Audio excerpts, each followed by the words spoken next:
Who pays the piper calls the tune.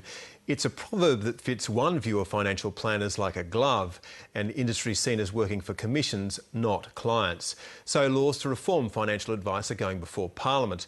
But some insiders say one of the key planks is in jeopardy. The industry lobby has convinced the opposition and key independents to fight a bill to make financial planners get their clients' consent every 2 years if they want to keep taking fees. As Stephen Long reports, dissident voices in the industry say they want the reform.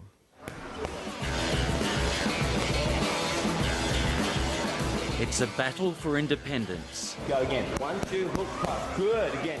Claire Mackay is one of a new generation of financial planners fighting to reform the industry. 1, 2. A lot of people say to me, why would you want to become a financial planner? It's akin to being a car salesman, or a used car salesman, even worse. But I'm proud of what I do. The value that a financial planner can add to an Australian mum and dad investor is immeasurable. If you knock out the conflicts of interest that lead to tainted advice from advisors who are really salesmen, paid by banks and insurance companies to tout their wares. The way the industry is structured at the moment is that fees are not paid directly by a client to their advisor. They're paid via commissions or volume rebates or kickbacks, and clients have no idea really how much they're paying. Financial planning is not product selling. Financial planning is devising strategies for the long-term financial security of your client. 7:30 spoke to independent financial advisors who've blown the whistle on the conflicts of interest that mar the industry. We had pre-packaged solutions in mind before the client even walked in the door. Matthew Ross runs a financial advisory firm at Hawthorn in Melbourne. He's another young professional who rejected the old industry culture after a decade working for firms giving conflicted advice in what he calls a poisoned industry. When I was working for other people, they were telling me what advice to give and what products to push and who to see and what fees to charge, and I got very frustrated with it because I knew there were better options out there for my clients, but I didn't have the freedom to choose. Pay off debt is often the best advice he can give, but it wasn't encouraged when he worked for a major bank. There was a requirement or a pressure to put money into a particular platform to make money for the business. What have we got here, Matt? This is one of my favourite Dilbert cartoons, which explains one of the biggest issues that's out there. For a 1% annual fee, I'll invest your money with a certified financial planner. He'll then charge 1% per year to put your money into a mutual fund that charge 1% per year. Everyone gets a cut. The client asks, will I make any money? And the financial advisor says, I don't see you doing any of the work. And this is the attitude that's out there. If you're going to get advice from somebody, i.e. seek advice from an advisor, a professional advisor, then you expect it to be impartial. You expect it to be independent.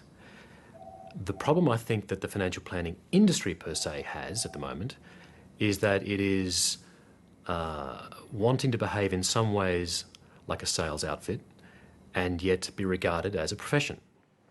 Daniel Bramall is president of the Independent Financial Advisors Association, a fledgling network of professionals who charge their clients for independent advice and shun all payments from financial services companies. But as we drove with him on a busy, rainy day in Canberra, he explained it wasn't always that way. Well, I started in the industry in 1992 as a life insurance agent, but I've been a financial planner now for nearly 20 years. And it wasn't until 2007 that I made the decision that we should open up an independent practice. Why was that? Well, it was because we basically decided that we couldn't give the sort of advice that was independent, genuinely independent to our clients. You were flogging product.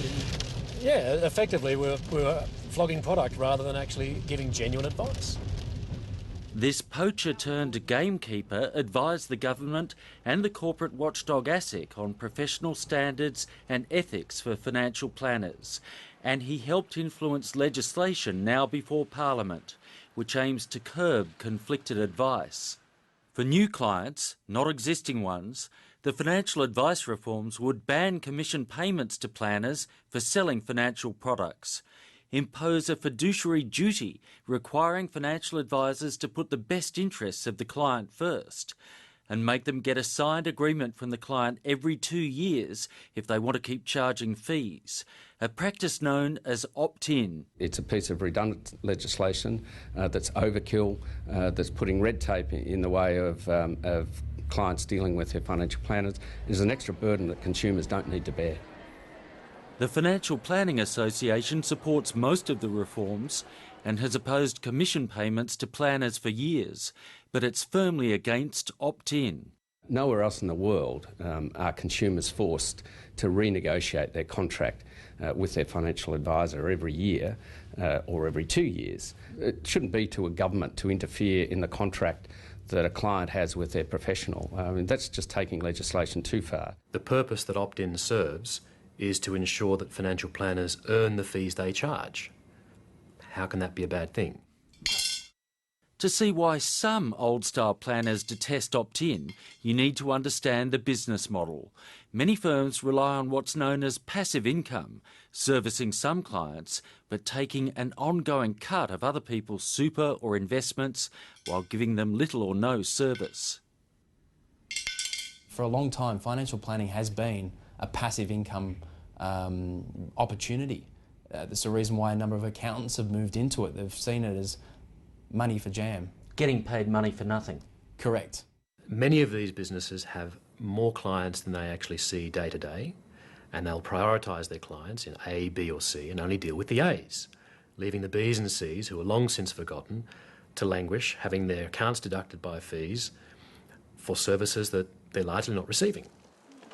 A campaign in marginal seats by old-style financial planners and their industry lobby groups has placed opt-in in jeopardy, convincing the opposition and key independents to oppose it. In regard the issue of the technical term opt-in, where financial advisors have to write to all their clients and get a written response to keep them as clients every 2 years.